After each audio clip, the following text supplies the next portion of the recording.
Picture this. A woman in her early 60s sits down to run the numbers on her retirement. Not because she's been reckless, not because she ignored her finances, because she did everything right. She went to college, she got a stable job, she opened a 401k on her first day and never stopped contributing.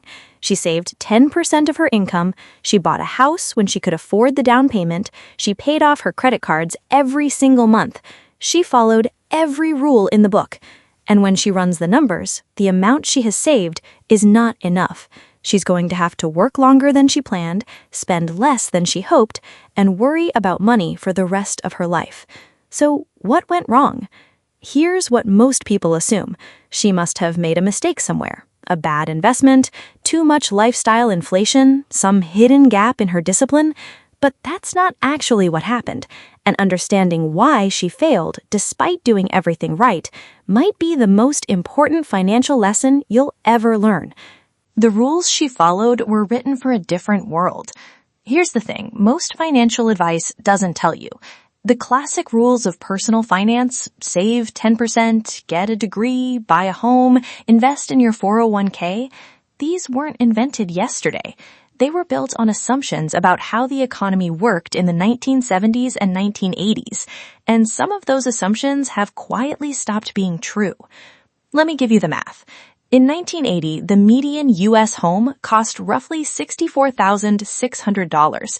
The median household income was around $17,700. That's a price-to-income ratio of about 3.6.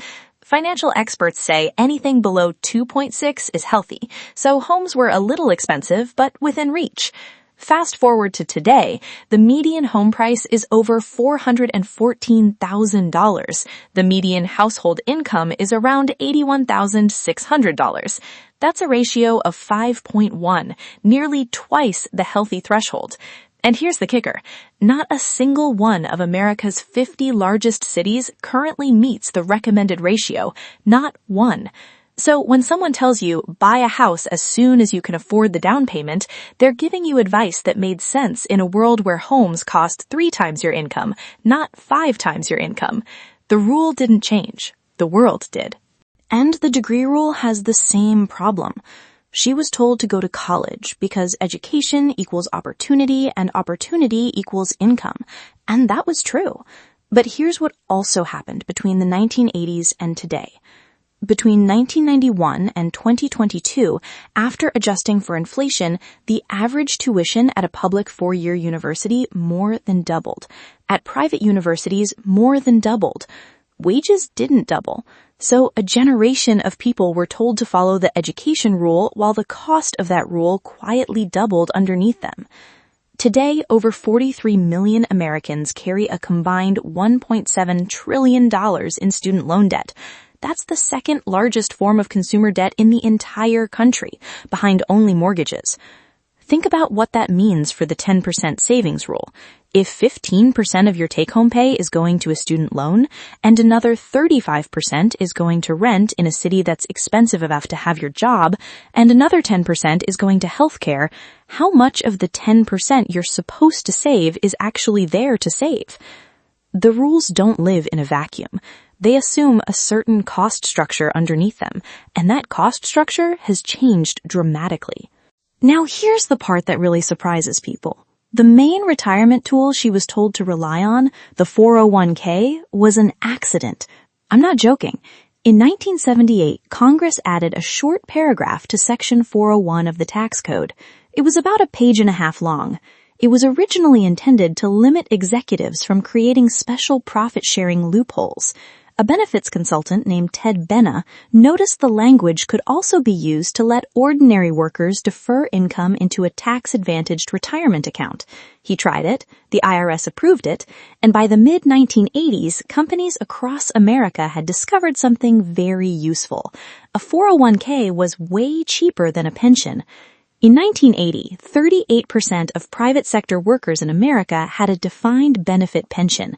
That means a guaranteed monthly income for life, funded by the employer, with the employer bearing all the investment risk. You showed up, you worked, you retired, you got a check every month until you died. Today, that number is around 15%. The 401k didn't replace pensions. The pensions were removed, and the 401k was placed in the space where they used to be. And here's what Ted Benna, the actual father of the 401k, has said publicly about his own creation. He called it a monster. He said he became very disturbed by what it became. He intended it as a supplement to pensions, not a replacement. He is now among its loudest critics.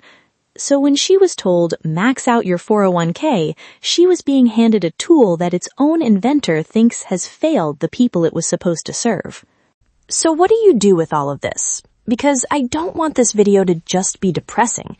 The point isn't that saving is pointless or that the rules are completely wrong. Some of them still work. The point is you need to understand which parts of the advice apply to your actual situation, not the situation it was designed for. Here's how I'd reframe the classic rules for today. Rule 1. The emergency fund still matters, but your savings account is the wrong place to sit on it forever. If you have 3 to 6 months of expenses saved, good. That money belongs in a high-yield savings account, not a standard one. Many high-yield savings accounts right now are earning 4 to 5% annually. The national average savings account rate is still around 0.5%. That's a massive difference for money that's just sitting there. Rule 2, the degree decision needs a return on investment calculation. A degree is still valuable in many fields, but the question to ask before taking on significant debt is, what is the expected starting salary in this field, and how long will it take to pay off this debt relative to that salary? A $40,000 degree that leads to a $70,000 job is a different decision than a $120,000 degree that leads to a $45,000 job.